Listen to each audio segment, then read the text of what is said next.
Lorsque je porte ma veste de journaliste, je suis obligée de respecter un certain nombre de principes. La prise de position personnelle, ça a tendance à donner un penchant à l'information et donc ça la déforme.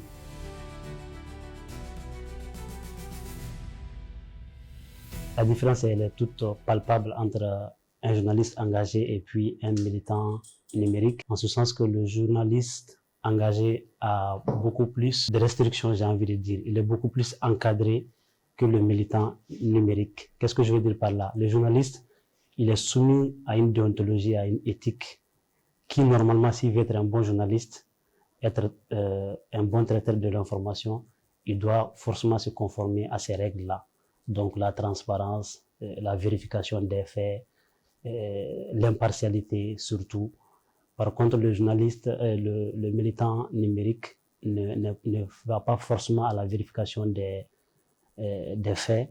Lui, il a toujours une position qu'il veut faire comprendre à l'opinion. Il prend toujours position, à la différence du journaliste engagé qui normalement ne devrait pas prendre de position. Lorsque je porte ma veste de journaliste, je suis obligée de respecter un certain nombre de principes parce que le journalisme même se base en fait sur quelques principes, notamment l'éthique et la déontologie. Ce sont des principes fondamentaux qui ne permettent pas ou qui ne permettent pas à un journaliste de prendre parti dans le traitement de l'information. Mais à un certain niveau, ça influence pas le traitement de l'information, mais ça influence mes choix de sujets, les sujets à traiter, parce que je suis plus sensible à des sujets qui ont trait à des femmes, à des enfants, aux droits humains. La prise de position personnelle, ça a tendance à donner un penchant à l'information et donc ça la déforme.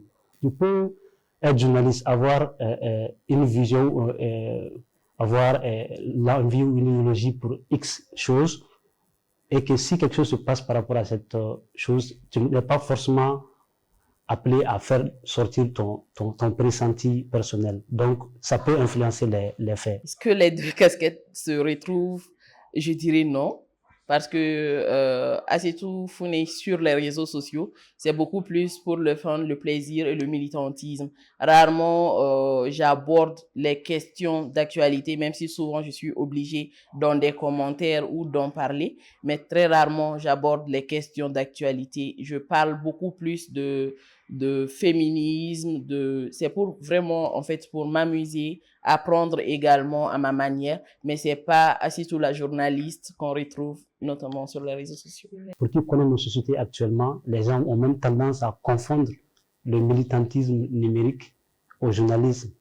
Et il faut toujours que certains journalistes rappellent que ceux-là qui sont en train de faire X choses là ne sont pas des journalistes et ils sont ci, ils sont ça. Donc je me dis que ça va être très compliqué en ce sens que il y a des journalistes communicants, il y a des communicants journalistes et puis difficilement on peut faire cette nuance et beaucoup de journalistes traditionnels, j'ai envie de dire, se sont transportés sur les réseaux sociaux avec une autre vocation ou, disons, un autre traitement du journalisme. Les réseaux sociaux aujourd'hui nous obligent d'une certaine manière à être des militants et des militantes, même les jeunes journalistes. Par exemple, moi quand j'étais encore étudiante en journalisme, j'étais sur les réseaux sociaux et c'est en ce moment que j'ai appris beaucoup de choses, notamment sur le militantisme. Aujourd'hui, avec ce flot d'informations qu'on a sur les réseaux sociaux, ça influence nos positions.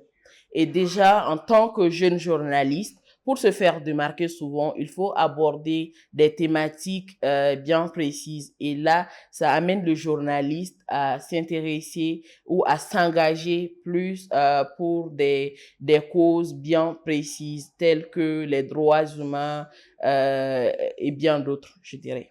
Que le journalisme engagé soit carrément détaché du militantisme numérique, de sorte que les gens n'aient pas à faire la confusion ou que les acteurs de ces signes n'aient pas à porter la confusion ou à semer la confusion dans la tête des gens. Ça va être très compliqué.